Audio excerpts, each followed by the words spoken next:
Gen Z आन्दोलन वरिपरि आइपुग्दा कता कता वैचारिक अन्योलको एउटा भुमरीमा निकै ठुलो तुवालोभित्र उहाँहरू हराए जस्तो, लिडरसिप हराए जस्तो महसुस मैले पनि गरेँ।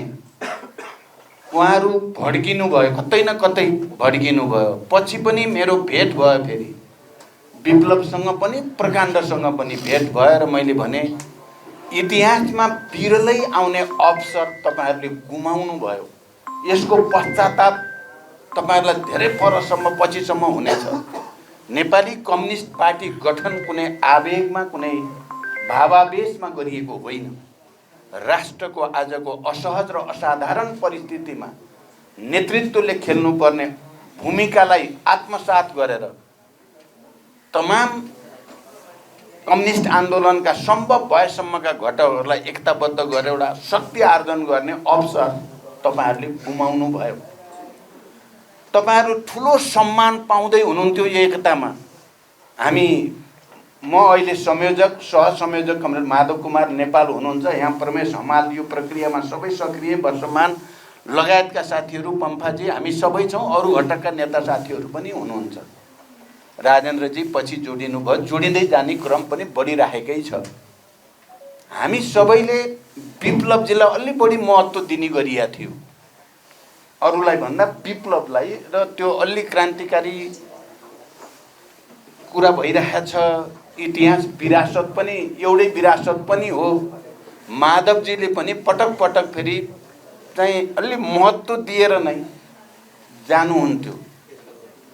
तर मैले भने जेनजी आन्दोलनपछि उहाँहरू धेरै नै बढ्किनु भयो, धेरै नै विचलित हुनुभयो। ठुलो भुमरीमा चाहिँ निसासिए जस्तो देखिनु भयो नेतृत्व, मुख्य नेतृत्व नै। अहिले चिरञ्जीवी ढकालले भिन्न भाषामा भन्नुभयो, मैले अलि फरक भाषामा भने। तर यसो भनेर उहाँप्रति हाम्रो कुनै आक्रोश, घृणा छैन। अहिले पनि उहाँले आत्मसमीक्षा गर्नुपर्छ, जसरी हामीले गरेका छौँ। हामीले यो एकतामा आउन सबै घटकहरूले आफ्नो आत्मसमीक्षा गरेर आफ्ना कमजोरी सच्याउने, यो राष्ट्रको स्वाधीनताको रक्षाको निम्ति, कम्युनिस्ट आन्दोलनको रक्षाको निम्ति एकचोटि फेरि हामी एकताद्वारा तागत पैदा गर्ने भएर आएको। म उहाँहरूलाई पनि अपिल गर्न चाहन्छु, तपाईहरु पनि आत्मसमीक्षा गर्नुहोस्। तपाईहरुको रियल घर यही हो, तपाईहरु आउनुपर्ने ठाउँ यही हो। यता र उता गरिराख्नु भएको छ आजभोलि, त्यस्तै केही हुनेवाला छैन।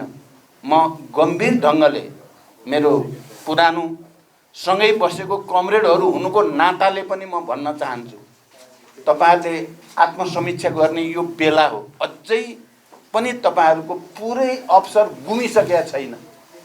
तपाईहरुले आत्मसमीक्षा गर्नुभयो र एकतामा आउनुभयो भने तपाईहरुलाई हामी स्वागत गर्न फेरि पनि तयारै छौँ। चुनाव त अगाडि छ, तर यो चुनावले के दिन्छ भन्ने पनि कन्फ्युजन तपाईले ठिकै ढङ्गले राख्नुभयो।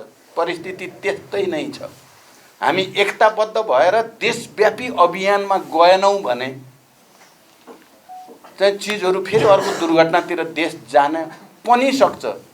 त्यसो भएर बढीभन्दा बढी एकतामा केन्द्रित हुने र विशाल शक्ति आर्जन गर्ने कुरा नै आजको राष्ट्रिय आवश्यकता हो, आजको कम्युनिस्ट आन्दोलनको आवश्यकता हो, आजको जनताको रक्षाको आवश्यकता हो।